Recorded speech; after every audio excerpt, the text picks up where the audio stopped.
Hello வணக்கம் and welcome to cricket Challengers நம்ம channel. இந்த வீடியோவில் நம்ம அதை பற்றி பார்க்க போகிறோம் அப்படின்னா ஐபிஎல் 2025 நம்மளுடைய ஆர்சிபி டீமில் சூரியகுமார் இணையறதுக்கு அதிகப்படியான வாய்ப்பு இருக்குது அப்படிங்கிற ரூமர்ஸ் இப்போ போயிட்டு இருக்கு.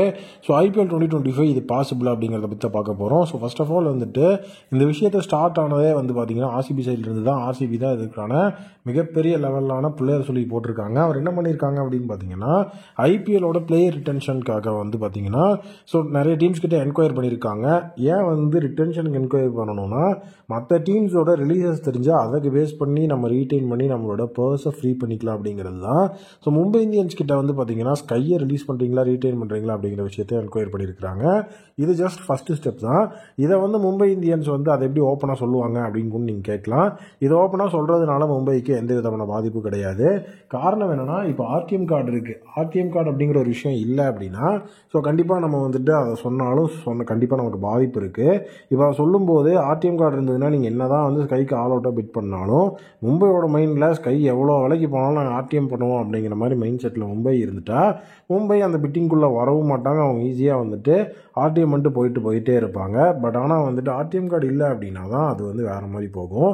பட் இப்போ இந்த விஷயம் ட்ரெண்ட் ஆகிறதுக்கான முக்கியமான ரீசன் ஆகாஷ் சோப்ரா. ஸோ அவர் என்ன சொல்லிட்டாருன்னா அவரோட யூடியூப் சேனலில் 2 விஷயத்தை பதிவு பண்ணார். ஒன்று ரோஹித் சர்மா எம்ஏலேருந்து போயிடுவார், இன்னொன்று சூரியகுமார் யாதவ் ஆர்சிபிக்கு வருவார் அப்படிங்கிறத அந்த இடத்துல பதிவு பண்ணியிருந்தார். ஸோ கண்டிப்பாக சூரியகுமார் யாதவை பொறுத்த வரைக்கும் அவர் தொடரமாக கேப்டன். ஸோ கண்டிப்பாக அவர் ஆல்ரெடி கேப்டன்சி சைட்லையும் இருந்திருக்காரு. பட் ஐபிஎல் அப்படின்னு பார்க்கும்போது அவர் பெருசாக கேப்டன்சியில் இன்வால்வ் ஆகாத ஒரு பிளேயர் தான். ஸோ இப்போ ஆர்சிபி அவர் எடுக்கும்போது கேப்டன்சி ரோலையும் ஆப்ஷன்லாம் அந்த இடத்துல கொடுப்பாங்க அப்படிங்கிற மாதிரியும் அந்த இடத்துல சொல்லியிருக்கிறாங்க. ஸோ இதுதான் எனக்கு கொஞ்சம் இடிக்குது. கேப்டன்சி ஆப்ஷன் அப்படிங்கிறது ஸ்கைக்கு தேவையில்லாத ஒரு விஷயம். மும்பை இந்தியன்ஸ்லேயே பார்க்கும்போது கை நீட்டாக வருவார், அவருடைய ரோலை ப்ளே பண்ணிட்டு போவார். அந்த கேப்டன்சி அப்படிங்கிற ப்ரெஷர்லாம் அவருக்கு கிடையாது. வந்தாருன்னா நீட்டாக பேட்டிங் ஆட்டு கிளம்புவார். ஸோ அதுதான் அவருக்கு அந்த கான்ஸ்டண்ட்டாக கொடுக்குற ரோல் கன்சிஸ்டண்ட்டாகவும் வேறு லெவலில் பெர்ஃபார்ம் பண்ணிட்டு இருப்பார்.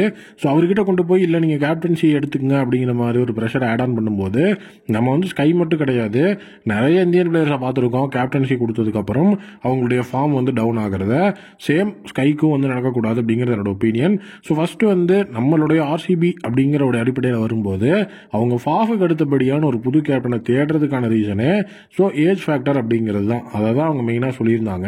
ஸோ அப்போ ஃபாஃபே ஏஜ் ஃபேக்டர் அப்படின்னா இந்த இடத்துல சூரியகுமார் யாதவுக்கு கேப்டன்சி கொடுக்கறதும் கண்டிப்பாக ஒரு லாஜிக்லெஸ்ஸான விஷயம் தான். ஸோ அதனால் பார்த்தீங்கன்னா இந்த ஒரு இடத்துல கேப்டன்சி டு ஸ்கை அப்படிங்கிறது லாஜிக்லெஸ்ஸாகவும் இருக்குது. ஸோ அவருடைய ரோலை கொஞ்சம் பாதிப்படைய வைக்கிற ஒரு விஷயமாகவும் இருக்குது. ஸோ அதனால் அது தேவையில்லை. ஸ்கையை ஆர்சிபி எடுத்தால் ஜஸ்ட் ஒரு பேட்ஸ்மேனாக ப்ளே பண்ண வைக்கணும். பட் அந்த ஒரு விஷயத்தில் கை டு ஆர்சிபி அப்படிங்கிறது ஈஸியாக நடந்துருமா அப்படின்னா அதுக்கும் மும்பை கண்டிப்பாக விட மாட்டாங்க. ஏன்னா ஆர்டிஎம் கார்டு எடுத்துகிட்டு வந்துருவாங்க. இப்போது ரோஹித் அதுக்கப்புறம் ஸ்கை இந்த 2 பேர் தான் ஆக்ஷனில் ரிலீஸ் ஆகிறதுக்காக இருக்கிற மிகப்பெரிய எக்ஸ்பெக்டட் பிளேயர்ஸ் ஒரு எம்ஐ. ஏன்னா ஹர்திக் பும்ராலாம் கண்டிப்பாக ரிட்டைன் ஆயிடுவாங்க. இஷான் கிஷானையும் வேணால் இந்த இடத்துல நீங்கள் சேர்த்திக்கலாம். ஸோ இதில் பார்த்தீங்கன்னா இஷான் கிஷான் பிரைமரி ரிட்டென்ஷன்லாம் இருக்க போகிறதுல பிரைமரி ரிலீஸில் இருப்பார். ஷாக்கிங் ரிலீஸில் ரோஹித் அப்படி இல்லைனா ஸ்கை 2 பேர்த்தில் யாராவது ஒருத்தர் தான் இருப்பாங்க. அதில் கண்டிப்பாக அந்த ஒருத்தர் ஆர்டிஎம் கார்டு வாங்கிக்குவாங்க அப்படிங்கிறது நமக்கு தெரிஞ்ச விஷயம். ஸோ அப்படி இருக்கும்போது ஆகாஷ் சோப்ரா மாதிரியான எக்ஸ்பர்ட்டே இந்த மாதிரி விஷயங்கள் அவர் ஆர்சிபிக்கு போகிறாரு ஆஸ் அ கேப்டனா அப்படிங்கிற மாதிரி சொல்கிறதெல்லாம் லாஜிக்கே இல்லாமல் தான் இருக்குது. நீங்கள் இதை பற்றி என்ன நினைக்கிறீங்க அப்படிங்கிற உங்களுடைய ஒப்பீனியனை கமெண்ட் செக்ஷன்லாம் மறக்காமல் கமெண்ட் பண்ணுங்கள். ஸோ உங்களோட ஒப்பீனியனை கேட்கறதுக்கு நான் ரெடியாக இருக்கேன். Thank you, take care and bye bye.